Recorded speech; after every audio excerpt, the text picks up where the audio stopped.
कहानियाँ जो दिल छू ले। ऐसी ही मधुपुरी अरोरा की लिखी हुई कहानी मिलान। जी, लड़की तो हमें पसंद है, कहते हुए लड़के वालों ने लड़की वालों से कहा। आप भी आपस में राय कर लीजिए। यह रही लड़के की जन्म कुंडली। आप हमें लड़की की जन्म कुंडली दे दीजिए। एक कुशल पंडित से कुंडली मिलान करवाकर किसी अच्छे मुहूर्त में यह शुभ काम कर देते हैं। लड़के के पिता सुरेश ने हाथ बढ़ाकर लड़के की जन्म कुंडली लड़की के पिता सोहनलाल को देते हुए कहा, यदि लड़का लड़की एकांत में कोई बात करना चाहते हैं तो कर लें। लड़के की मां सविता ने चहकते हुए कहा, जी हाँ, मुझे बात करनी है। सिर्फ इनसे अकेले में नहीं बल्कि आप सभी से बात करनी है। सुरभि ने लड़के वालों से कहा। उसकी माँ और पिताजी को बारी बारी से देखते हुए कहा। सविता को सुरभि की ओर से ऐसे जवाब की कोई उम्मीद तो ना थी, पर वो बोली, हाँ हाँ क्यों नहीं, जरूर। सुरभि जो अब तक थोड़ा सिर झुकाकर नजरें नीचे किए बैठी थी, अब सिर उठाकर खुलकर बोलने लगी। मैं एक लड़की होकर भी आपके समक्ष जो कुछ भी कहने जा रही हूँ उसके लिए पहले से क्षमा मांगती हूँ। यदि मेरी बात बुरी लगे तो क्षमा कर देना, पर मेरी बात पर गौर अवश्य करना। तुम बेफिक्र होकर कहो बेटा, सविता ने कहा। अपनी संपत्ति के विषय में जो भी आपने हमें बताया उसके कागजात देखने हैं, साथ ही लड़के का नियुक्त पत्र, उसकी आय का ब्यौरा तथा उसके चरित्र प्रमाण पत्र चाहिए। सुरभि के पिता सोहनलाल हवाक होकर उसका मुंह देख रहे थे।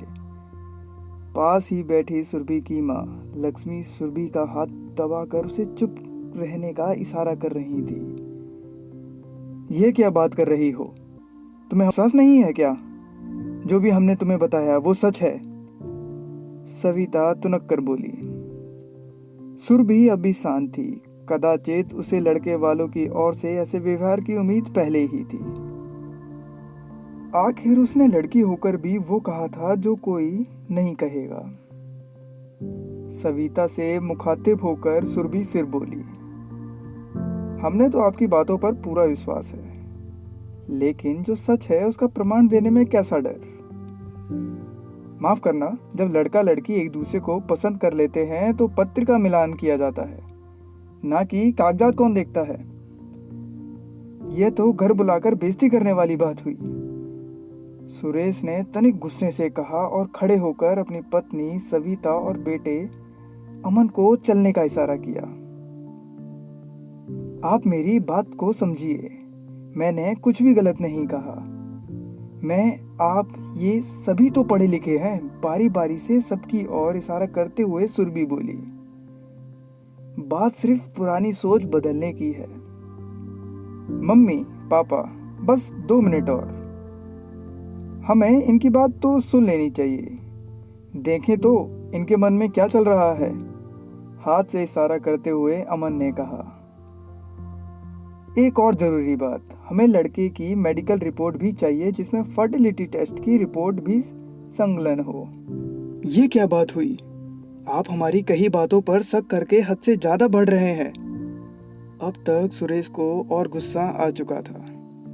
सविता का हाथ पकड़कर उसे उठाने लगे। इसमें हद से ज्यादा बढ़ने की कोई बात नहीं है भाई साहब।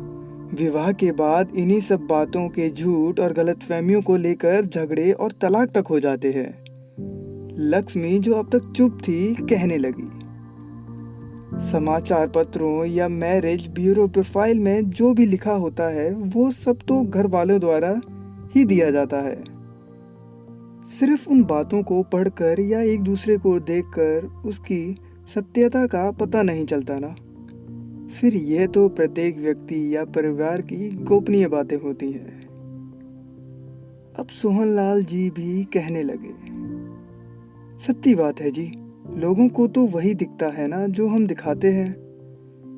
अब अमन भी सुरभि की बातों से सहमत हो चुका था। मुस्कुराते हुए कहने लगा, मुझे भी लगता है कि पत्रिका मिलान के स्थान पर अगर इन सब बातों पर खुलकर चर्चा कर ली जाए तो कोई कारण नहीं कि विवाह होने के बाद लड़का लड़की या परिवार में गलतफहमियां और झगड़े बढ़े। सुरभि की ओर मुस्कुराते हुए देखकर सविता बोली, तुम्हारी बात तो सही है। जो भी दस्तावेज हमने आपसे मांगे हैं, हमारी और के भी सभी दस्तावेज इस फाइल में लगे हैं। आप इनकी जांच कर सकते हैं। सुरभि ने एक फाइल लड़के की ओर बढ़ाते हुए कहा। अब सबके चेहरों पर मुस्कुराहट थी। गुस्से और गलतफहमियों का माहौल अब प्रेम और सौंदर्यपूर्ण हो चुका था। जन्म कुंडली मिलान का स्थान अब दस्तावेज मिलान ने ले लिया था। धन्यवाद।